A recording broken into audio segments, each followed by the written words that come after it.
Hello everyone, welcome back to my channel. Welcome if you are new.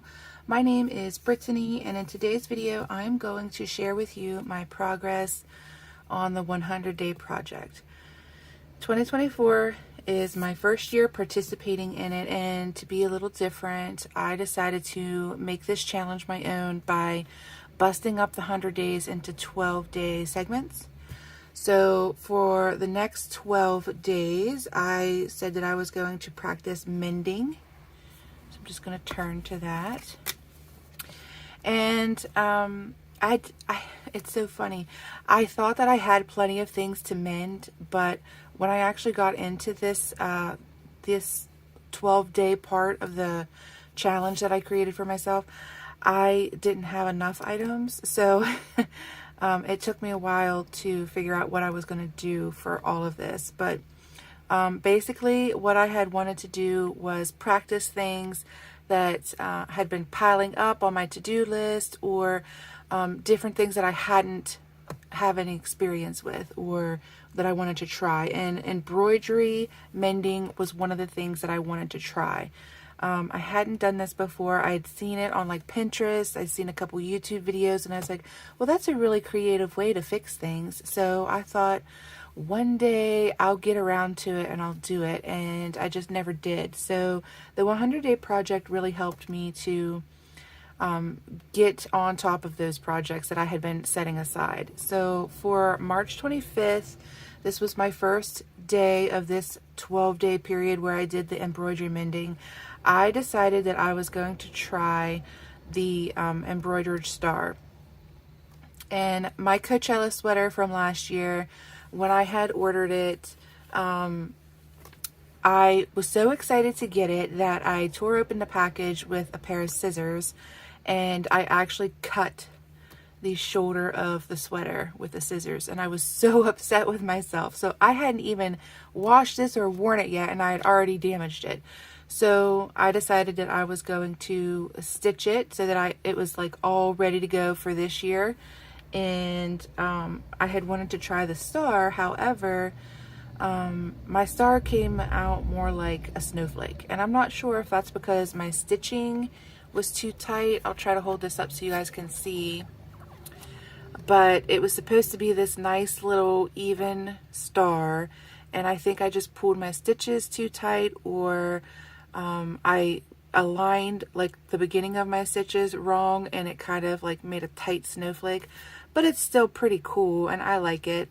This color that I used, teal, no, it doesn't match the sweater color, but the images that are on the sweater are in that color, so that's why I chose that. And now my Coachella sweater is all ready to wear this year. Very excited about that. And then, which Coachella's this weekend, guys? Hello, I'm so excited. We'll be watching on YouTube.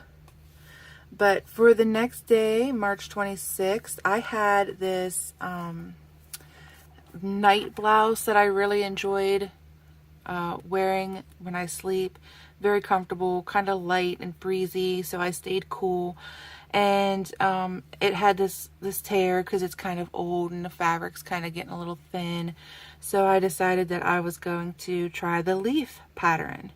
And you can see where I went in with like an invisible marker, the kind that just washes off or comes off with heat, and kind of did the outline of the leaf. And I thought, well, this one will probably be a little bit easier to do than the star, because you essentially only have the 2 stitches.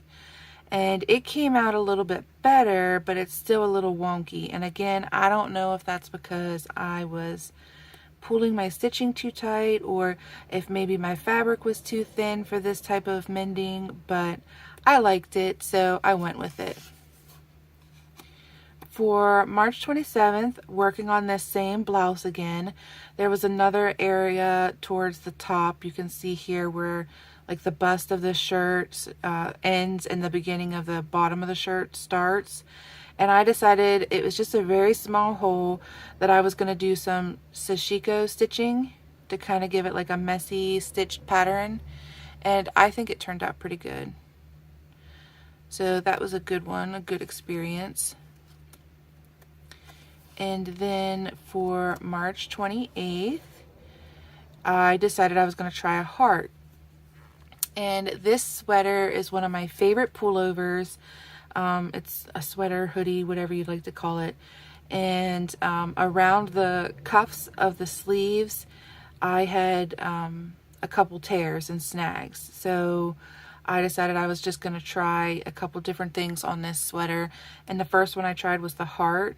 And because the hole kind of goes up, like upward on the top of the hole, I had to do like a little seam stitch above the heart.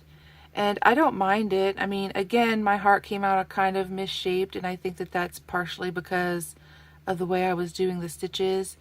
But yeah, so I was pretty happy with that one too. Not bad for my first time, I didn't think. And then for March 29th, same sweater, I decided I was going to do a sunburst. And this hole I thought it would work perfectly on because it was more of a round hole. But when I got done with the stitching, it actually came out oblong. Which, okay, whatever, it's fixed. And just like the heart, it had kind of a like a north tear above the hole. So again, I did a little like seam stitch there, and that kind of made it look like a weird tortoise or spider, but whatever, it's a sunburst stitch. And then for March 30th, I decided I was going to do the basket weave. And the basket weave turned out pretty awesome. So this was just a straightforward tear on the seam of the sleeve, and it was about the same size all the way up. So first I did horizontal stitching that aligned with the direction of the cuff, and then when I reached the top of that, I went back down and went vertical and aligned with the seam of the sleeve, and it actually turned out pretty nice. I was very happy with that one. And then for March 31st, I tried the diamond stitch, and actually I'm going to tell you guys a little secret. This was the square stitch, but again, because of the way I was stitching it, it came out a diamond, so I'm just calling it the diamond stitch. And it was just a very small hole. I don't know if you can tell, but it was right on the front of the hoodie, like dead center. So I thought that I would make it a larger embroiderer mend, so that it would kind of stand out. And this embroidery floss really matches the text that's on the sweater, so it kind of looks like it's meant to be there. So I was very happy with that one as well. For April 1st, I can't show you what I mended because it's a piece of intimate clothing. We'll leave it at that. And then for April 2nd, this is another nightshirt. It's made out of that like really light fabric that the other one was made out of that I showed you guys. And what I was trying to do here was an invisible seam stitch. And so basically it has like pockets on the front, and each of the corners of the pockets had these holes where the pocket was like pulling away from the main fabric of the shirt. So I at first tried to do the invisible seam, and it turned out okay, but then I decided that, you know, the whole purpose of doing the embroidery mending was so that you could see the mend. Like it was supposed to become like a beautification of the tear or the flaw. So then I just reversed the invisible seam so that you could see all of the stitching. I just did the stitching backwards, and it came out pretty nice. And there were two sets of pockets on this shirt, and both had the same like pulling apart thing going on, malfunction. So I just did the reverse stitching on the other two holes as well. And then for April 3rd, I decided I was going to try the cluster stitch. This is actually a snag that got put into my black winter coat.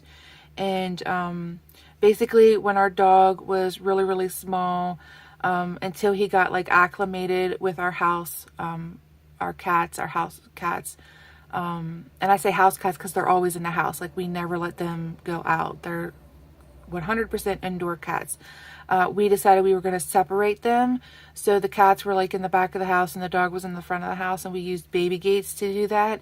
And when we took the baby gates down, we had the like hardware still in the door frame, and my coat got snagged on the little hook for the gate.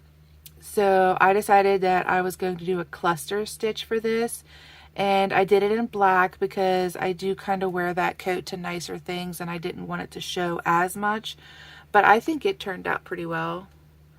And I did try to add some like French knots, some embroidered French knots to kind of make it look more like the center of a flower, but that didn't really turn out that well, so I just continued with the stitching of the cluster. And then the last two of this set of 12 I can't show you for the same reasons I couldn't show you the first one, but that is what I did for, what is that, my third set or my fourth set? That is my fourth set of 12s. So my first set was books, my second set was mandalas, my third set was calligraphy, and this fourth set was embroidery mending. And just to give you guys a heads up, my fifth set of 12s is going to be making paperclip bookmarks.